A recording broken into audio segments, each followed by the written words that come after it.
Assalamu alaykum. Kitap o'qish munbirimizning aziz mushtirlari. Munbirimizga xush keldingiz.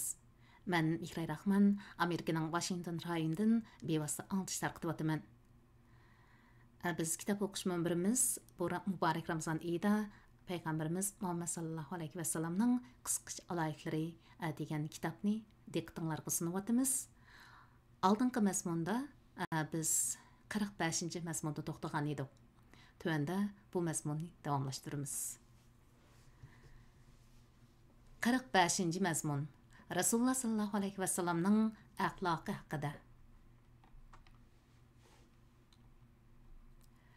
Amr ibn As raziyallahu anhudan rivayet qılındı. U mundaq degan: Rasulullah sallallahu alayhi və sallam ən əski odamlarga chiroyiga qarab so'z qiladi. Bu orqali ular bilan yarışib o'tishni maqsad qiladi. Menga gap qilsa-mu chiroyimga qarab gap qiladi. Hatto men o'zimni eng yaxshi odam deb his qilib qoldim. Va u: "Ey Allohning rasuli, men yaxshimi yoki Abu Bakrmi?" dedim. Rasululloh: "Abu Bakri" dedi. Men yaxshimi yoki Umarmi dedim. Rasululloh: "Umar" dedi. Men yaxshimi yoki Osmonmi dedim. Rasululloh: "Osmon" dedi. Rasululloh sallallohu alayhi vasallamdan so'rsam, Rasululloh menga rostini dedi. Men so'rmagan bo'lsammi, bo'pti ekan deb o'ylab qoldim. Birlik qilingan hadisdan ilinibdi. Anas ibn Malik raziyallohu ta'ala anhudan rivoyat qilindi. U mundaq degan: "Men Rasululloh sallallohu alayhi vasallamga 10 yil xizmat qilib, Rasululloh sallallohu alayhi vasallam menga to'ydim, zerikdim deb baxmadi. Menga biror ishni qilganim uchun nima uchun qilding yoki bir ishni qilmaganim uchun nima uchun qilmading demadi. Rasululloh sallallohu alayhi vasallam axloq jihatda eng esil inson edi. Men Rasululloh sallallohu alayhi vasallamning olqindimmi yumshoqroq biror sop yoki orlashma yipakni silab baxmadim. Men Rasululloh sallallohu alayhi vasallamning hididimmi xushbaroq ipar yoki attirni purab baxmadim." Birlik qilingan hadis. Aisha raziyallohu ta'ala anhadan rivoyat qilindi.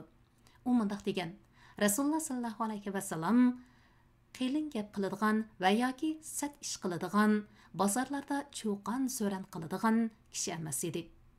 Yomonlikqa yomonlik qilmasdan, aksicha afu qilib, yomonlik qilganlarning gunohidan o'tadi. Aisha raziyallohu ta'ala anhadan rivoyat qilindi. U mundaq degan: Rasululloh sallallohu alayhi vasallam Alloh yo'lidagi jihodni hisobga olmaganda qo'li bilan hech narsani, mayli xizmatchi, mayli ayol kishi bo'lsin, urib baxmagan edi. Muslim rivoyat qilgan. Aisha raziyallohu ta'ala anhadan rivoyat qilindi. U kishi mundaq degan: Rasululloh sallallohu alayhi vasallam Allohning cheklamalaridan birarsi paymal qilmasila o'z uchragan hech bir zulm tufayli izohatda qarshi tarafdan shaxsiy o'chini olganini ko'rib baxmadim. Allohning cheklamalaridan birarsi paymal qilinugudek bo'lsa, eng qattiq azoblanadigan kishi edi. Ikki ish orasida talashqa qo'yilsa, gunohliq ish bo'lmasala, eng oson bo'lg'ini tanlaydi. Birlik qilingan hadisdan ilinibdi. Aisha raziyallohu ta'ala anhadan rivoyat qilindi. U mundaq degan: Bir odam Rasululloh sallallohu alayhi vasallamning qishig'iga kirishga ruxsat so'radi. Men Rasululloh sallallohu alayhi vasallamning yinida edim. Rasululloh: "Bu nayda eski bir jamatdosh yoki yurtdosh dedi. Yurtdosh dedi. Ondan u odamga kirishga ruxsat berdi. U odam kirganda bo'lsa, uningga muloyim ovozda gap qildi. Odam chiqib ketganda, men: "Ey Allohning rasuli, boy u odam haqida heriqi gapni qilib, orqadan muloyim gap qildilar" desam, Rasululloh: "Ey Aisha, odamning eng askisi boshqalar sat gapidan qo'rqib yiroqlashgan yoki tashlab ketgan odamdir" dedi. birlikka kelingan hadis. Jabir ibn Abdullah raziyallohu ta'ala anhudan rivoyat qilindi. U mundaq deydi: Rasululloh sallallohu alayhi vasallamdan bir odam bir narsa so'rab, Rasululloh sallallohu alayhi vasallam yo'q, ya'ni yo'q deb baxmidi. Birlikka kelingan hadisdan ilinibdi. Abdullah ibn Abbas raziyallohu ta'ala anhumadan rivoyat qilindi. U kishi mundaq degan: Rasululloh sallallohu alayhi vasallam mol dunyoga kelganda eng sehi odam edi. Ramazonda Ramazon o'tib ketganga qadar texmu pek sehilishib ketadi. Ramazonda Jibril alayhissalom kelib, Rasululloh uningga Qur'on tingshitadi. Jibril alayhissalom bilan uchrashganda Rasululloh sallallohu alayhi vasallam chiqqan shamoldimmi? Abak hammaga yaxshilik yetadigan darajada sehilishib ketadi. Birlikka kelingan hadis. Anas ibn Malik raziyallohu ta'ala anhudan rivoyat qilindi. U mundaq degan: Rasululloh sallallohu alayhi vasallam hech narsani kelgusi uchun deb saqlab qo'ymaydi. Buningda bir izohat beribdi.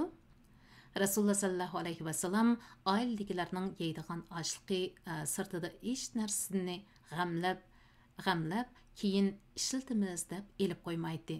Ya'ni nazir jamoatning xurmazorligini setib, oilasidagilarning bir yillik yeydigan oziqlikni g'amlaganligi Buxoriyda rivoyat qilingan hadisdan ma'lum. Ammo pul po'chak, kiyim-kechak, besot qatorlarni kelgusi uchun deb elib qo'ymagan edi.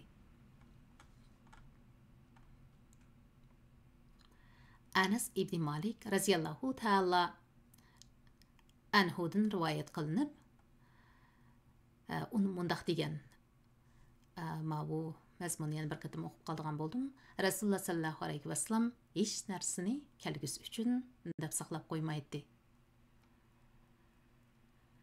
Aisha raziyallohu ta'ala anhadan rivoyat qilindi. Rasululloh sallallohu alayhi vasallam hadiya qabul qiladigan va loyiqida javob, ya'ni hadiya beradigan edi. Buxoriy rivoyat qilgan. 46-mazmun. Rasululloh sallallohu alayhi vasallamning hijilchanligi haqida. Abi Said al-Xudri raziyallohu ta'ala anhudan rivoyat qilindi. U mundaq degan: Rasululloh sallallohu alayhi vasallam chimildiq ichidagi yuzi ichilmagan qizdimi behrik hayoliq edi. Rasululloh sallallohu alayhi vasallam biror ishdan norozi bo'lgan bo'lsa, norozi bo'lganini chiroyidilla bilib oladi. Birlikka kelingan hadis. 47-mazmun. Rasululloh sallallohu alayhi vasallamning qon oldirishi haqida. Umaydidan rivoyat qilindi. U mundaq degan: bir odam Anas ibn Malikdan lo'nqa qo'yg'uchining ish haqqi to'g'risida so'ragan edi. Anas raziyallohu ta'ala anhu mundaq dedi: Rasululloh sallallohu alayhi vasallam lo'nqa qo'ydirgan. Abu Tayba lo'nqa qo'yib qo'ygan edi. Rasululloh uningga 2 sa, ya'ni 1 sa 506 gramdan 1 kilo 70 gramga qadar orliqdagi ig'irlik birligi bo'lib, asli ma'nosi jangal, o'chum, changal, o'chum, ya'ni bir changal, bir o'chum deb izohat beribdi. Oshliq berishga buyurgan va Abu Taybaning xo'jayiniga gap qilib, uning topshirishga tegishlik, ya'ni vazifa pulini kemaytkizib bergan edi va mundaq degan: sizlar davolangan eng yaxshi usul lo'nqa qo'ydirishdir, yoki sizlar davolangan eng obdan usullarning biri lo'nqa qo'ydirishdir. Bu birlik kelingan hadisdan ilinibdi. Anandan keyin lo'nqa qo'yishga munosabatlik izohat borkan, bu yerda lo'nqa qo'ydirib davolanishning eng yaxshi usul ekanligi masalasida issiq va mo'tadil balvoq iqlimiga tava joylarda yashaydiganlar ko'zda tutilishi mumkin deb izoh berilibdi. Ali raziyallohu ta'ala anhudan rivoyat qilindi. Rasululloh sallallohu alayhi vasallam lo'nqa qo'yg'izib qon olg'izdi va meni buyurdi: Mən qan alğucuның iş haqqını berdim. Abdullah ibn Abbas raziyallahu ta'ala anhumadan rivayet qılındı. O mundaq dedi. Rasulullah sallallahu alayhi ve sellem boynining ikki tarafiga, ikki tog'oq orasiga lo'nqa qo'yg'izgan va lo'nqa qo'yg'uchining ish haqqini bergan. Lo'nqa qo'yib davolash kasbi harom bo'lgan bo'lsa, Rasululloh sallallohu alayhi vasallam lo'nqa qo'yg'uchiga ish haqqini bermagan bo'ladi.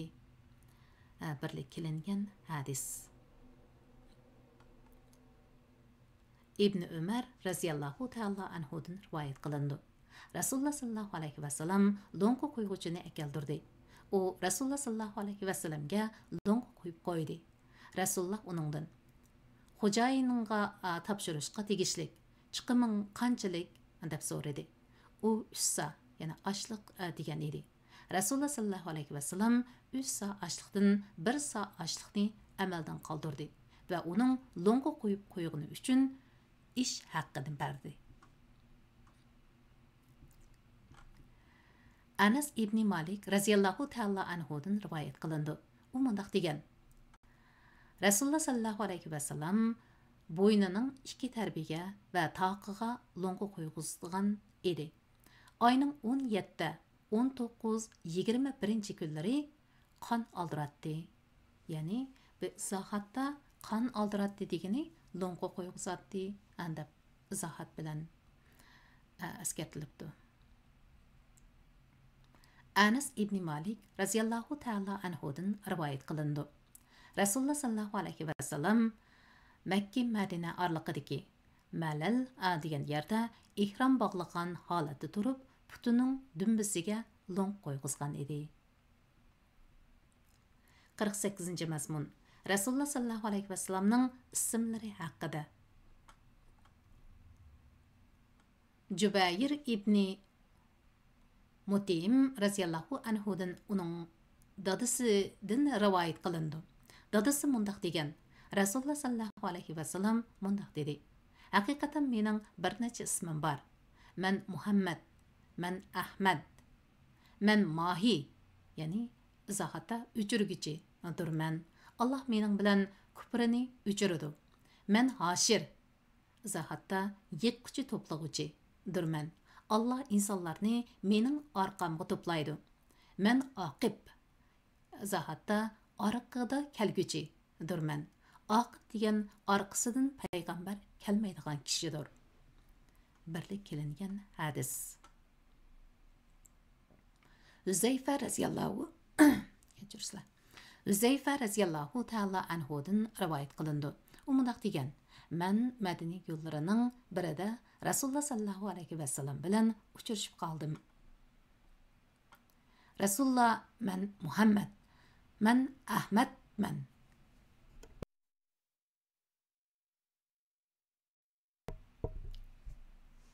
Rasululloh: Men Muhammad, men Ahmadman. Men rahmat payg'ambariman. Tavba payg'ambaridirman. Ya'ni insonlarni tavbaga chaqiraman. Men muqaffidurman. Ya'ni burungi payg'ambarlarga agishib kelguchi. Men ashirdirman. Ya'ni to'plag'uchi. Men jang payg'ambaridirman dedi. 49-mazmun. Rasululloh sallallohu alayhi vasallamning yeshi haqida. İbn Abbas raziyallahu ta'ala anhudan rivoyat qilindi. U mundaq degan: Rasululloh sallallohu alayhi vasallam Makkada vahiy tushib turgan holatda 13 yil, Madinada 10 yil yashadi. 63 yoshida vafot bo'ldi. Birlik qilingan hadis. Aslida biroz izohat borki, Muhammad maqtalg'uchi, maqtashga sazovor bo'lg'uchi. Ma'nosini tushuntiribdim ya. Ahmad Allah'a bek hamda etquchi, bek hamda etadigan odam.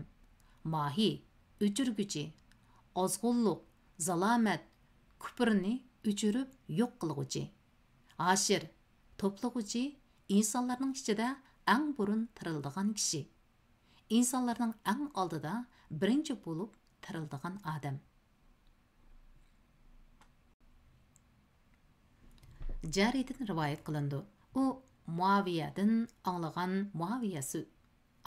Muaviya so'zlab, Rasululloh sallallohu alayhi va sallam 63 yoshida vafot bo'ldi. Abu Bakr va Umar radhiyallohu ta'ala anhuma 63 yoshida vafot bo'ldi. Mana men 63 yosh kiribdiman degan edi. Ayşe radhiyallohu ta'ala anhadan rivoyat qilindi. Rasululloh sallallohu alayhi va sallam 63 yoshida vafot bo'ldi. Birlik qilingan hadis. 50-ci mazmun Rasululloh sallallohu alayhi va sallamning vafoti haqida. Anas ibn Malik radhiyallohu ta'ala anhudan rivoyat qilindi. U kishi mundaq degan: "Men Rasululloh sallallohu alayhi va sallamga qaragan eng oxirgi qitim uyga tortilgan pardani qayirgan dushanba kuni edi. Men Rasululloh sallallohu alayhi va sallamning chiroyiga qaraganimda, chiroyi ba'ayni Qur'onning varaqidek edi. Ko'pchilik Abu Bakrning orqasida, ya'ni namozga turishgan bo'lib, ular pardaning qayrilishi bilan patparaq bo'lib ketgili tas qoldi. Rasululloh ularga jim turinglar degan ma'noda ishorat qildi. Abu Bakr ularga imom bo'lib o'tgan edi. Rasululloh sallallohu alayhi va sallam pardani tushiribdi va shu kuni kechqurun vafot bo'ldi. Birlik qilingan hadis. Ayşe radhiyallohu ta'ala anhadan rivoyat qilindi. U mundaq degan: "Men Rasululloh sallallohu alayhi va sallamning maydamga yulib olgan, men Rasululloh sallallohu alayhi va sallamni maydamga yulib olgan edim yoki quchug'imga yulib olgan edim. Kichik tarat qilish uchun qocha keltirib, kichik tarat qildi va bir ozdan keyin vafot bo'ldi." Birlik qilingan hadis. Ayşe radhiyallohu ta'ala anhadan rivoyat qilindi. U mundaq degan: "Rasululloh sallallohu alayhi va sallam dek muborak ulug' zot izohat beribdi. Nang o'limining shiddatli bo'lganini ko'rganimdan keyin men bir kimning o'limining oson bo'lganligi bilan o'limi ajab oson bo'libdi, ajab yaxshi deb uning havas qilmayman." Buxoriy rivoyat qilgan. Ayşe radhiyallohu ta'ala anhadan rivoyat qilindi. U mundaq degan: "Rasululloh sallallohu alayhi va sallam vafot bo'lganda kishilar Rasululloh sallallohu alayhi va sallamni dafn qilish masalasi haqida bir fikrga kelolmadi.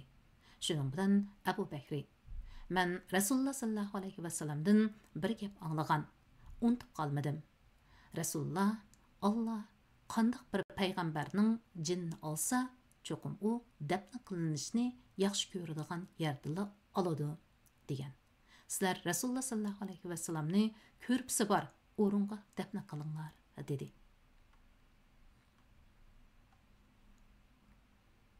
İbn Abbas ve Ayşe radhiyallohu ta'ala anhumalardan rivoyat qilindi. Abu Bakr Rasululloh sallallohu alayhi va sallamni jon taslim qilgandan keyin so'ygan edi.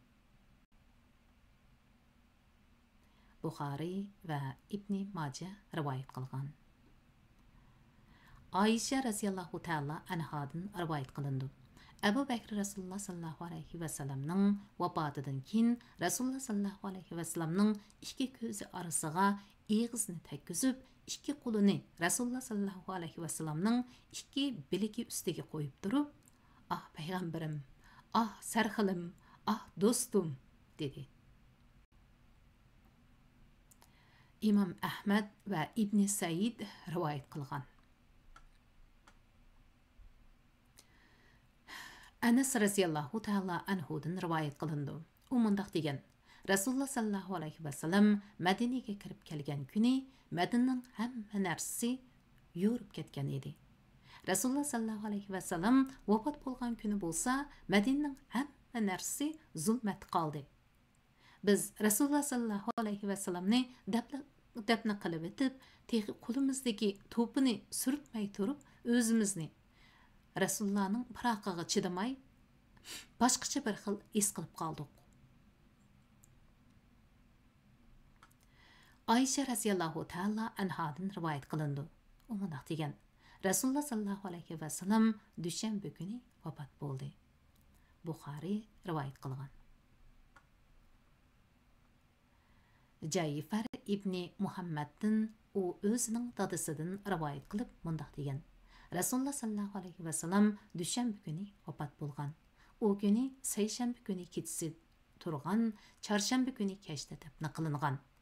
Sufyan ibn Uyayna mundaq deydi: Muhammad Baqirdan boshqa bir kishi kechi qo'ynida qabr qazgan, gurjakning ovozi anglanib turadi degan. İbn Said rivoyat qilgan.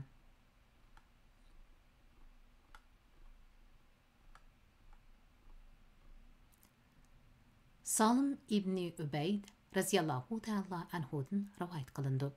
U kishi sahoba edi. U mundaq degan: Rasululloh sallallohu alayhi vasallam kasal bo'lganda hushidan ketib, ma'lum vaqtdan keyin hushiga keldi va namoz vaqti bo'ldi dedi. Sahobalar shundaq namoz vaqti bo'ldi deyishdi. Rasululloh: Bilalni buyuringlar, azon etsin. Abu Bakrni buyuringlar, ko'pchilikka namoz o'qib bersin yoki ko'pchilik bilan namoz o'qisin dedi. Rivoyat qiluvchi mundaq deydi: Rasululloh shundaq debla hushidan ketdi. Keyin hushiga kelib namoz vaqti bo'ldi dedi. Kishilar shundaq deyishdi. Rasululloh: Bilalni buyuringlar, azon etsin. Abu Bakrni buyuringlar, ko'pchilik bilan imom bo'lib namoz o'qisin dedi. Shuning bilan Oysha mening tamom bag'ri yumshoq odam. Shuning bilan Oysha mening otam bag'ri yumshoq odam. Otam sizlarning u o'rinda tursa yig'lab namoz o'qishga qodir bo'lolmaydi. Shunga boshqa birini buyurgan bo'lsa dedi. Rivoyat qiluvchi mundaq deydi: Orqadanlar Rasululloh hushidan ketdi va hushiga kelib Bilalni buyuringlar, azon etsin. Abu Bakrni buyuringlar, ko'pchilik bilan namoz o'qisin. Haqiqatanmi sizlar ayollar izohatda ichidagini yoshirib boshqacha ko'rinishda Yusuf alayhissalomning yenidagi ayollar sizlar dedi. Rivoyat qiluvchi mundaq deydi: Bilal buyruq bo'yicha azon etdi. Abu Bakri buyruq bo'yicha jamoatga imom bo'lib namoz o'qidi. Ondan Rasululloh sallallohu alayhi vasallam bir oz yaxshilanish his qilib, qarab beqinglar, men yo'langudek bir kim bormi dedi. Shu yerda Barira bilan yana bir odam yetib keldi. Rasululloh u ikkisiga yo'landi. Ikkilan Rasululloh sallallohu alayhi vasallamni ikki tarafdan yo'lab mengishgan edi. Rasulullahning kelganini ko'rgan Abu Bakri orqaga kelmoqchi bo'lib edi. Rasululloh o'rnida turaverishni ishorat qildi. Shunda qilib Abu Bakri namozni tamomladi. Uningdan ma'lum vaqt keyin Rasululloh sallallohu alayhi vasallam vafot bo'ldi. Umar radhiyallohu ta'ala anhu qanday bir kishining Rasululloh sallallohu alayhi vasallamni vafot bo'ldi degan kalimani ishiltib tilga olganligini anglasam, mushu qilish bilan chapmay qo'ymayman dedi.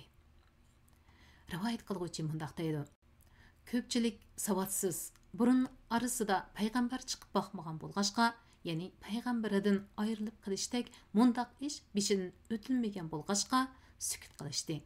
Ular Salim, ya'ni sen Rasululloh sallallohu alayhi vasallamning do'sti Abu Bakrning qishig'i berib, uni chaqirib kelgan deyishdi. Men Abu Bakrning qishig'iga keldim. U masjidda edi. Men nima qilishimni bilmagan holda yig'lab uning yoniga keldim. U meni ko'rib, Rasululloh sallallohu alayhi vasallam vafot bo'ldimi dedi. Men Umar radhiyallohu ta'ala anhuning Rasululloh sallallohu alayhi vasallam vafot bo'ldi degan tilga olgan odamni mushu qilichim bilan chapmay qo'ymayman deganligini so'zlab berdim. Abu Bakr menga yur dedi. Men uning bilan birga mangdim. U yetib kelganda odamlar Rasululloh sallallohu alayhi vasallamning qishig'iga kirib bo'lishgan ekan.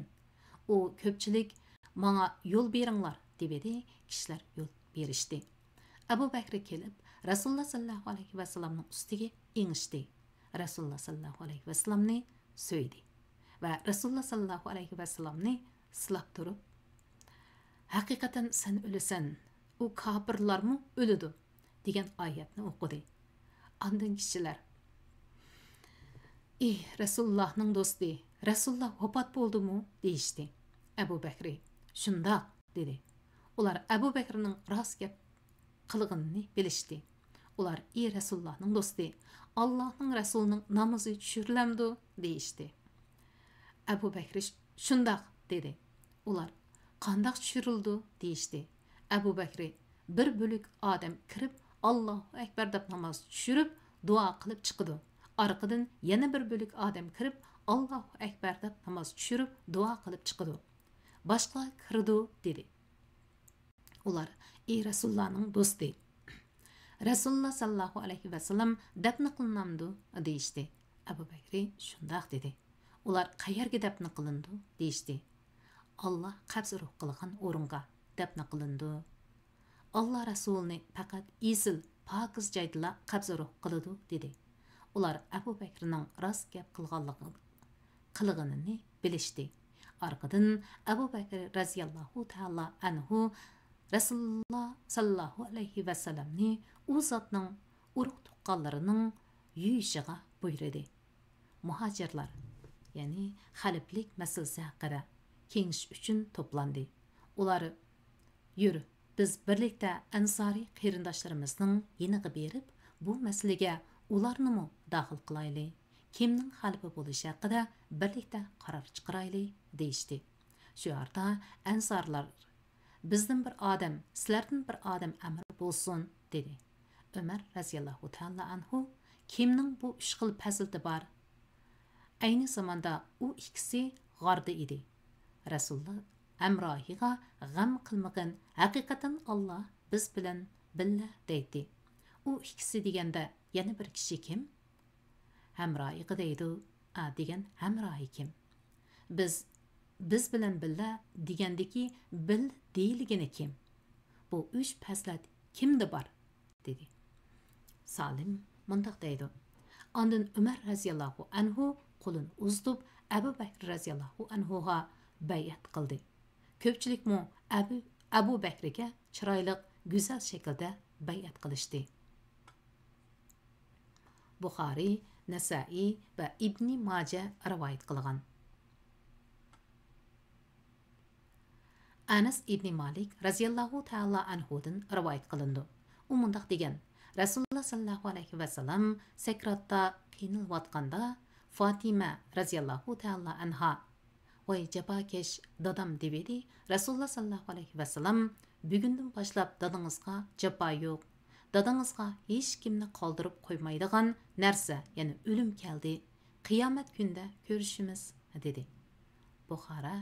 Buxoriy rivoyat qilgan. 51 mazmun. Rasululloh sallallohu alayhi va sallamning marosi haqida. Juvayriyaning qarindoshi bo'lgan Amr ibn Haris raziyallohu ta'ala anhudan rivoyat qilindi. U kishi sahoba edi. Amr mundaq degan: Rasululloh sallallohu alayhi va sallam vafot bo'lganda qolg'ini faqatla u zotning qurol jabduqlari, xechirlari, sadiqa qilgan zimin edi. Buxoriy rivoyat qilgan. Abi Hurayra raziyallohu ta'ala anhudan rivoyat qilindi. U kishi mundaq degan: Fatima raziyallohu ta'ala anha Abu Bakr raziyallohu ta'ala anhuning huzuriga kelib, sizning mirosxo'ringiz kim bo'ladi degan edi. Abu Bakr: oilam, bolalarim dedi. Fatima: amisi men nima uchun dadamning mirosxo'ri bo'lmayman dedi. Abu Bakr: men Rasululloh sallallohu alayhi va sallamning biz payg'ambarlarning mirosxo'rimiz bo'lmaydi deganini anglagan edim. Lekin men Rasululloh sallallohu alayhi va sallam boqqan kishilarni boqaman.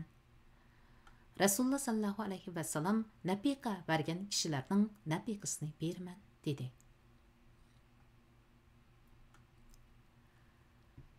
Abul Baxtariyadan rivoyat qilindi. Abbos va Ali raziyallohu ta'ala anhumadan ikkilan talash tartish bilan Umar raziyallohu ta'ala anhuning huzuriga kelishdi. Har ikkilisi bir-birini sen mundaq deydi. Umar raziyallohu ta'ala anhu Talha Zübeyre, Abdurrahman ibn Avf ve Said raziyallahu ta'ala anhumalarga "Men sizlerden Allah'ның namını tilg'i elip durup sorap bakay. Sizler Rasulullah sallallahu aleyhi ve sellem'nin peygamberning yeyishga bergandan boshqa butkul mol mulki va sadiqa qilindi izohat qilinibdi. Bizning mirosxo'rimiz bo'lmaydi deganni olmaganmidinglar dedi. Bu haqda bir vaqalik bor. Abu Davud rivoyat qilgan. Ayşe radhiyallohu ta'ala anhadan rivoyat qilindi. Rasululloh sallallohu alayhi va sallam mundaq degan: Bizning mirosxo'rimiz bo'lmaydi. Bizning qolgan har qanday narsa sadiqadir. Birlik qilingan hadis. Abi Hurayra radhiyallohu ta'ala anhudan rivoyat qilindi. U Rasululloh sallallohu alayhi va sallamdan rivoyat qiladi. Rasululloh mundaq degan: Mening mirosxo'rlarim pul puchak bo'lisholmaydi. Ayollarimning chiqimi bilan men ishqa qo'ygan xizmatchimning ish haqi berilgandan keyin mendan qolgan ta'alluqot sadiqa qilindi. Birlik kelingan hadis. Malik ibn Avs abni hadisanidan rivoyat qilindi. U mundaq degan: Men Umar raziyallohu ta'ala anhuning huzuriga kirdim. Arqamdan Abdurrahman ibn Avf, Talha va Saydarlar kirishdi. Ali bilan Abbas raziyallohu ta'ala anhuma ikkalan talash tartish bilan kirib kelishdi. Umar raziyallohu anhu ularga: Men sizlardan o'z irodasi bilan osmon zaminni barpo qilgan Allohning nomi bilan so'rayman. Sizlar Rasululloh sallallohu alayhi va sallamning biz payg'ambarlarning varisimiz bo'lmaydi, bizning qolgan ta'alluqot sariqa qilindi deganligini bilamsizlar dedi. Ular azbiray xudo shundoq anglagan deyishdi. Birlikka kelingan hadis.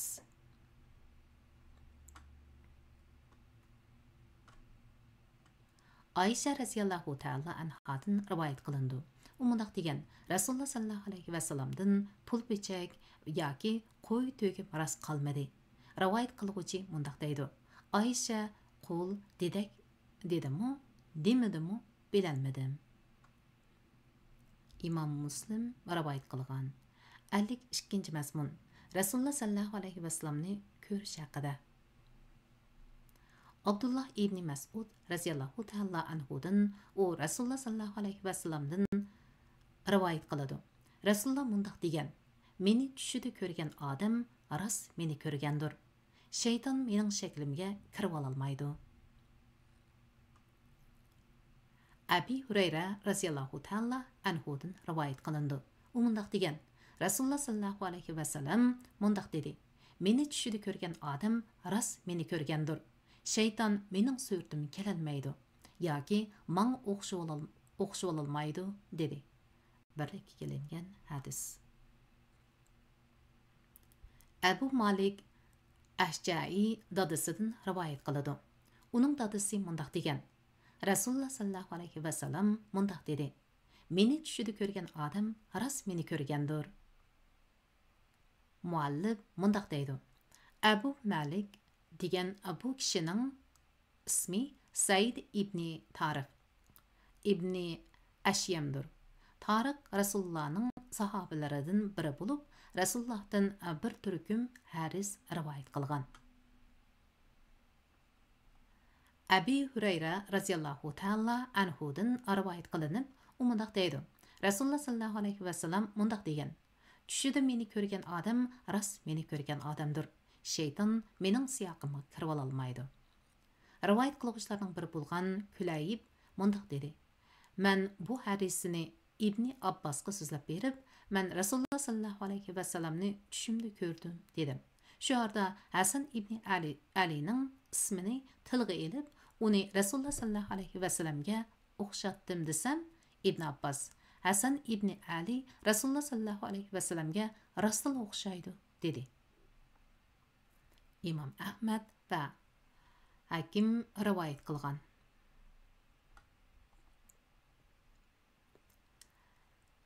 Yazid, Yazid al-Farisi'den rivayet qılındı.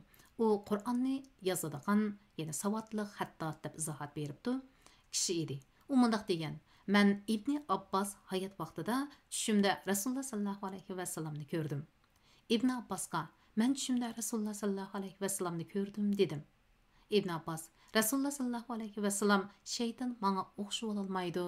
Tushida meni ko'rgan odam meni rostilla ko'rgan bo'ladi" deydigan edi. "Sen tushingda ko'rgan bu odamni menga tasvirlab bera olamsan?" dedi. Yazid al-Farisi: "Ha, men sana tasvirlab bersam, u o'tir bo'y odam, teni va go'shi oqqa moyil bug'doy o'ng, ko'zlari surmulik, kulishi chiroyli, yuz doirasi go'zal, soqoli bu quloqdan u quloqcha, ikki arig'oliq kelgan. Soqol maydisini liq qoplagan edi." Yazid al-Farisiydan rivoyat qilgan Abif: "Bu tasvir burunqi men anglagan tasvir bilan nima bo'lib ketdi bilolmadim" degan edi. İbn Abbas: "Agar sen Rasululloh sallallohu alayhi va sallamni o'ngingda ko'rsangmi, bu tasvirdan yaxshi tasvirlab berolmagan bo'larding" dedi. İbn Majah rivoyat qilgan. Abu Fatadadan rivoyat qilindi. U mundaq degan: Rasululloh sallallohu alayhi va sallam mundaq dedi: "Meni ko'rgan odam, ya'ni tushida haqiqiy meni ko'rgan bo'ladi." Birlik kelingan hadis.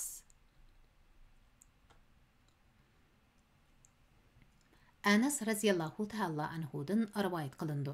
Rasululloh sallallohu alayhi va sallam mundaq degan: "Tushida meni ko'rgan odam rost meni ko'rgan odamdir. Shayton menga o'xshab olmaydi." Buxoriy rivoyat qilgan. Abu Said va Abi Hurayra radhiyallohu ta'ala anhumadan rivoyat qilindi. Rasululloh sallallohu alayhi va sallam mundaq degan: "Mo'minning tushi payg'ambarlikning 46 bo'ligining bir bo'ligidir." Birlik qilingan hadis. Muhammad ibn Ali bizga so'zlab berib mundaq dedi: "Men dadamdan mundaq degan anglagan. Abdullah ibn Mubarak mundaq degan ekan: Qozi bo'lib qolsang asarga, ya'ni Rasululloh va sahobalarning degan va qilgan atganlariga degan izohat berildi. Chin esil." Yana bir qatam o'qayli.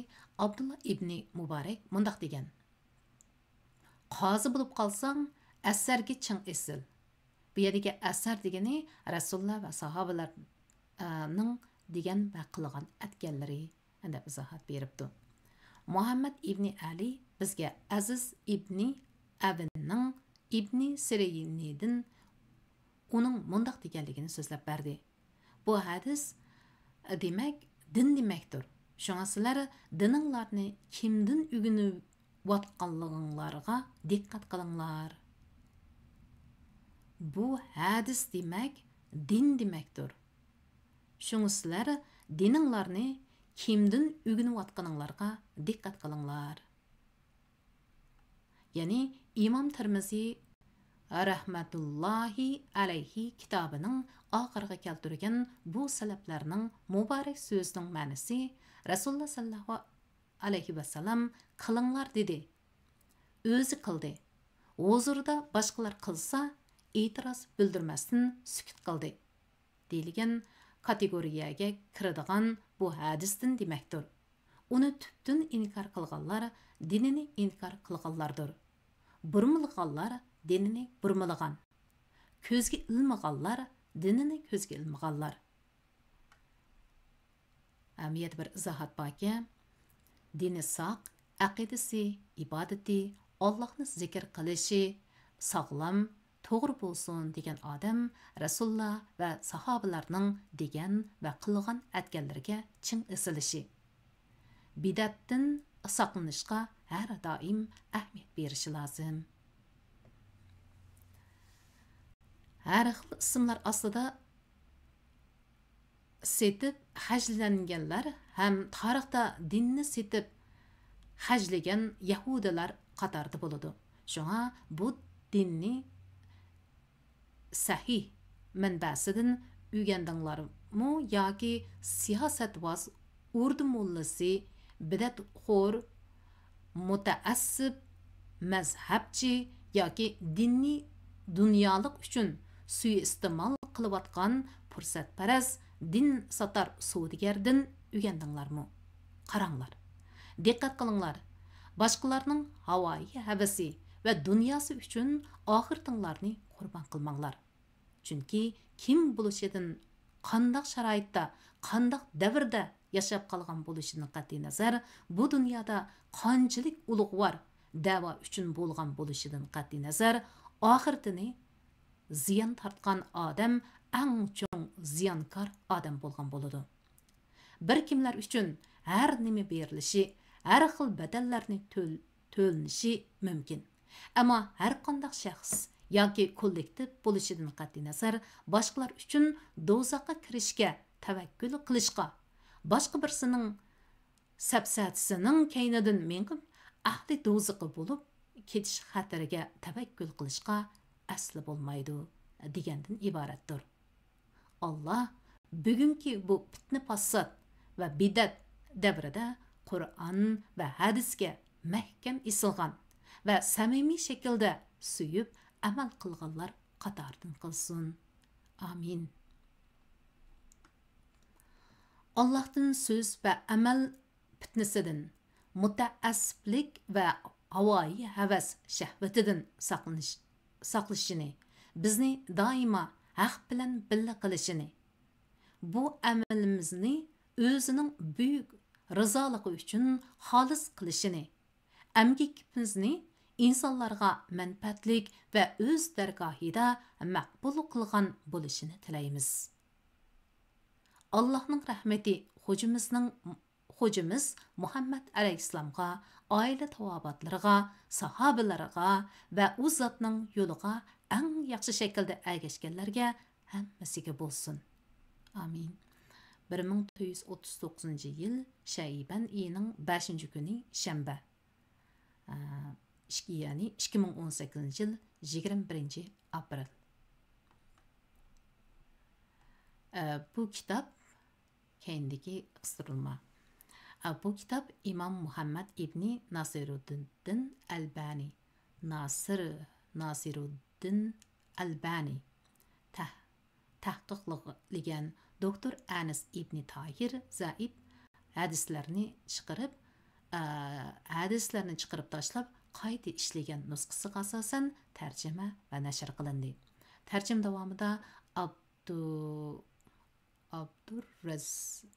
Abdurrazaq İbni Abdul Muhsin Al-Badirning mazkur kitobning asliga yozgan sharhisidan mufassal foydalanildi. Uningdan foydalanibdi. Endi keyinda bir izoh bo'lgan qisirma. Qadrli qarinishim, bu hayotda har bir insonning mayli yaxshi, mayli yomon bo'lsin, o'ziga bir yoki bir necha kishini ulgi qilmay yashashining mumkin bo'lmaydiganligini o'ylab boqqanmisiz? Payg'ambarimiz Muhammad alayhissalomning sizlarga Allohni, oxirat kunini umid qilgan, Allohni ko'p yod etganlarga Rasululloh albatta yaxshi ulgidir degan ma'nodagi oyat bilan mu'minlarning ulgisi ekanligini bilamsiz. U muborak zotning mu'minlarning cho'ng kichik, shaxsiy yoki ommaviy hamma ishida ulgisi va o'rniki ekanligini bilamsiz. Bularni bilsangiz, undaqda u muborak zotning bo'y basti, chiroy shakli, terisining rangi, chas soqollari, kiyinishi qatorlar haqida nimalarni bilasiz? U muborak zotning jamoat namozidan tashqari o'qigan namozi, tutgan ro'zasi, xayr ihsonlari haqida nimalarni bilasiz? U muborak zotning yurish turishi, o'ltirib qo'pishi, yemak ichmak so'zlash odati, nimalarni kiygan, nimalarni yaxshi ko'rib yeganligi qatorliqlar haqida nimalarni bilasiz? U muborak zotning yeyish ichish, kiyinish, muomaladagi samimiy, kichik pil, oddiy soddaligi haqida nimalarni bilasiz? Kundalik turmushda oilasi, sahobalari, xizmatchilari va boshqalar bilan bo'lgan muomalasining qaysi shaklda ekanligini bilamsiz. Bu o'rnak zot haqida islom tarixidagi eng dastlab to'plangan sahih hadislardan ma'lumot olmoqchi bo'lsangiz, mazkur kitobga murojaat qiling. Demak, Payg'ambarimiz Muhammad sallallohu alayhi vasallamning qisqacha alayliklari degan kitobni o'qib, bugun biz tamomladik. Kitap o'qish jarayonida ancha-muncha ya'ni ba'zi so'zlarni qayta o'qish yoki bo'lmasa ba'zi so'zlarni to'g'rilab o'qish deganga o'xshash sabablar ko'rildi. Chunki bu bevosita o'qib tarqitish bo'lganligi uchun bunday sabablardan saqlanish oson emas. Men bu kitobni albatta o'qib baxmagan, tunji qitim o'qishim. Meningki bu kitobni o'qishdagi maqsadim bu kitobni albatta o'zim o'qisam bo'ladi. Ammo bu kitobni o'qishni ko'pchilik bilan birga ya'ni o'zimlam emas, boshqalarga tang manfaat olsin degan maqsadda o'qidim. İnşallah bu kitobni bevosita anglitishni anglagan qarindoshlarimiz ancha-muncha manfaat olgan bo'lsa, bu bizning umidimiz bo'ladi. İnşallah buningdan keyin mushundaq mazmundagi kitoblarni Ramazon oylarida emas, boshqa vaqtlardami davomli diqqatingizga sunishga tirishimiz. Albatta, eng yaxshi sifat bilan. Hammanglarning diqqat berganiga rahmat. Bugungi Ramazon kuningizga muborak bo'lsin. Rahmat. Allohga omonat.